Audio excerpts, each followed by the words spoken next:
സർക്കാരിന് മനസ്സില്ല, കോടതിക്ക് സമയമില്ല, മാധ്യമങ്ങൾക്ക് വയ്യേ വയ്യ. സർക്കാരിന് മനസ്സില്ല, ജുഡീഷ്യറിക്ക് നേരമില്ല, വിധേയ മാധ്യമങ്ങൾക്ക് ധൈര്യം കിട്ടുന്നില്ല. ഇന്ത്യയിൽ ജനാധിപത്യ പ്രക്ഷോഭം പാറ്റകൾ ഏറ്റെടുക്കുകയാണ്. ദിവസങ്ങളായി തലസ്ഥാനമടക്കം അസ്വസ്ഥമാണ്. പാർലമെന്റിലോ പുറത്തോ മിണ്ടാട്ടമില്ലാതെ ഇരുന്ന പ്രധാനമന്ത്രി ഒന്ന് മിണ്ടി എന്നത് ലീഡ് വാർത്ത. മാറ്റം തുടങ്ങിയെന്ന് കണ്ട് തെറ്റിദ്ധരിക്കേണ്ട.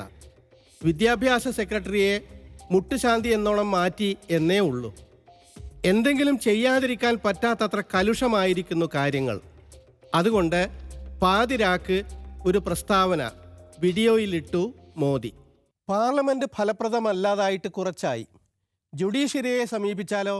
മെട്രോ സ്റ്റേഷൻ തുറക്കാത്തത് നോക്കാൻ നേരമുണ്ടായാലും പൗരന്മാരുടെ ജീവനും അന്തസ്സും ആപത്തിലായത് ശ്രദ്ധിക്കാൻ അവർക്ക് നേരമില്ല.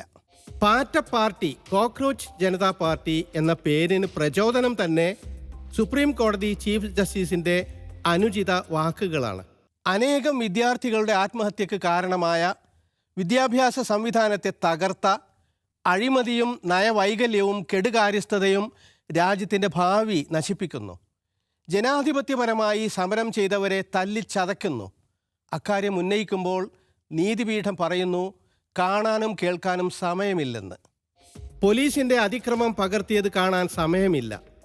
ആയുധമേന്തിയ ഗുണ്ടകൾ അഴിഞ്ഞാടുന്നത്, സമരക്കാരെ കല്ലെറിയുന്നതും പെലറ്റ് തോക്ക് കൊണ്ട് വെടിവെച്ചതും സർക്കാർ ഗുണ്ടകൾക്ക് വഴിമാറിക്കൊടുത്തതിൻ്റെ തെളിവുകൾ ഒന്നും കാണാൻ നേരമില്ലെന്ന്. സമരം ചെയ്യുന്നവരുടെ സമയത്തിനും വിലയുണ്ട്. അവർ പറയുന്നത് കേൾക്കേണ്ടതുണ്ട്. പോലീസും ഗുണ്ടകളും അഴിഞ്ഞാടുന്നത് തടയേണ്ടതുണ്ട്. പക്ഷേ കോടതിക്ക് നേരമില്ല. മാധ്യമങ്ങൾക്കോ? ഗോദി മീഡിയ ഏതായാലും സമരം പൊളിച്ച് സർക്കാരിനെ സഹായിക്കാൻ എപ്പോഴും തയ്യാർ.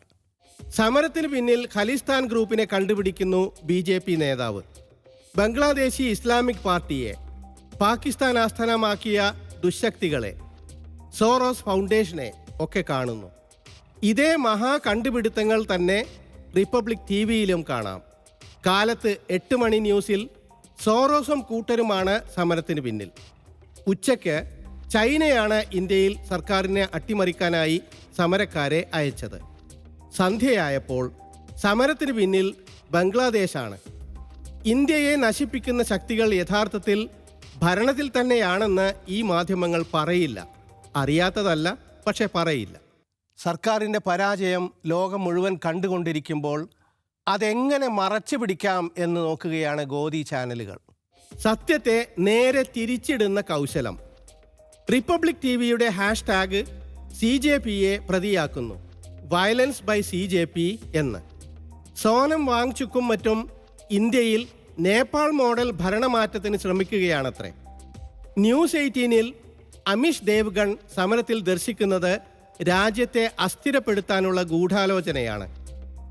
ദൂരദർശനിൽ സുധീർ ചൗധരി സമരക്കാർ ദേശസുരക്ഷയെ അപായപ്പെടുത്തുകയാണെന്ന് ആരോപിച്ചു.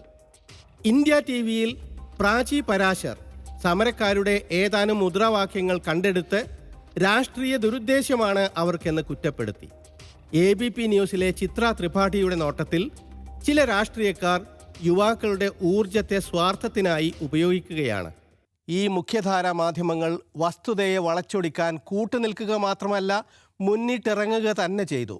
സമരക്കാർക്ക് നേരെ നിയമവിരുദ്ധമായി പെലറ്റ് തോക്ക് ഉപയോഗിച്ചത് വൻ വാർത്തയായപ്പോൾ അത് കണ്ണടച്ച് നിഷേധിക്കുകയാണ് അധികൃതർ ചെയ്തത്. അത് പരിശോധിച്ച് നേര് തുറന്നു കാട്ടാൻ വിധേയ മാധ്യമങ്ങൾ തയ്യാറായതുമില്ല. ഫാക്ട് ചെക്കർ ഓൾട്ട് ന്യൂസ് അന്വേഷിച്ചപ്പോൾ കണ്ടെത്തിയത് പെലറ്റ് ഗൺ ഉപയോഗിച്ചു എന്ന് തന്നെ.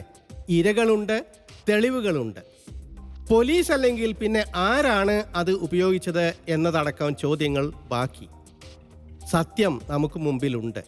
അത് കണ്ടില്ലെന്ന് നടിച്ചു മാധ്യമങ്ങൾ, മറച്ചുവെച്ചു, വളച്ചൊടിച്ചു. സർക്കാരിന് മനസ്സില്ല, കോടതിക്ക് നേരമില്ല, ഗോദി മാധ്യമങ്ങൾക്ക് നട്ടെല്ലുമില്ല. ഇല്ലായ്മകളുടെ നടുവിലാണ് ഇന്ത്യ.